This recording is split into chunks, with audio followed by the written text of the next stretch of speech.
Hi friends, வணக்கம். நேற்று பார்த்தீங்கன்னா கருப்பு கவுனி அரிசி கஞ்சி பற்றி பார்த்துருப்பீங்க.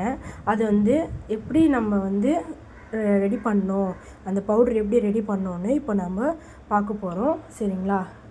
ஒரு கடாயை எடுத்துக்கோங்க. அடுப்பு எரிய வச்சுக்கோங்க. அந்த கடாய் ஈரமாக இருந்தால் அந்த ஈரப்பதம் போகிற மாதிரி இருக்கணும். ஈரப்பதம் இருக்கக்கூடாது. அந்த ஈரப்பதம்லாம் போயிட்டு அப்புறம் கொஞ்சம் காயட்டும்.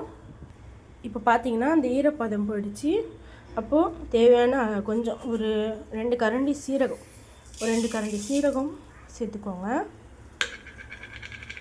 அப்புறம் இது கொள்ளு சேர்த்திங்கன்னா அவ்வளோ உடம்பு வெயிட்லெஸ் ஆகும்.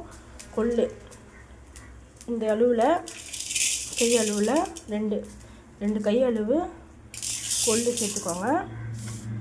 அப்புறம் அரிசி இது 1/2 கிலோ பாக்கெட்டு கருப்பு அரிசி கவுனி அரிசி இது கலந்துக்கோங்க. சரிங்களா? இது நீங்கள் ஊற வச்சு செய்யணும். பாதி பார்ப்பீங்க, பாதி பேர் ஊற வச்சு செஞ்சால் தான் இது ஆகும்னு.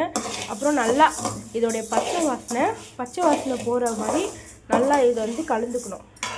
இதோடைய பச்சை வாசனை போகிற வரைக்கும் ஒரு 10 நிமிஷம், ஒரு 10 செகண்டோ 10 நிமிஷமோ உங்களோட ஆனால் பச்சை ஸ்மெல்ல எடுக்கக்கூடாது ஃப்ரெண்ட்ஸ். சரிங்களா? நல்லா பச்சை ஸ்மெல் போகணும். அதோடைய பச்சை ஸ்மெல் போகிற அளவுக்கு, ஆனால் ரொம்பவும் நீங்கள் பண்ண வேணாம். ஒரு அளவுக்கு பச்சை ஸ்மெல் போகணும். பச்சை ஸ்மெல் போயிடணும். இப்போ பார்த்தீங்கன்னா நல்லா எனக்கு ஸ்மெல் தெரியுது. பச்சை ஸ்மெல் லைட்டாக போகிற மாதிரி இருக்குது. சரிங்களா? பாருங்கள் ஃப்ரெண்ட்ஸ், பச்சை ஸ்மெல் போயிடுச்சு. இப்போ அடுப்பு ஆஃப் பண்ணிக்கலாம். இது நல்லா ஆறின அப்புறம் அவ்வளோதான் ஃப்ரெண்ட்ஸ்.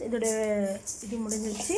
இது நல்லா ஆறின அப்புறமா மிக்ஸி ஜாரில் போட்டு நல்லா பொடியாக இல்லாமல் ஓரளவுக்கு பொடி பண்ணி வச்சுட்டு நான் வீடியோ போட்டிருப்பேன். அந்த வீடியோ பற்றி நீங்கள் எப்படி குடிக்கணுமோ குடிங்க. நல்லா வெயிட் லாஸ் ஆகும்.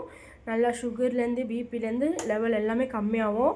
நீங்கள் தைரியமாக குடிக்கலாம். மாதவிடாய் பிரச்சனை இருந்தாலும் அது கொஞ்சம் சரியாயிடும்.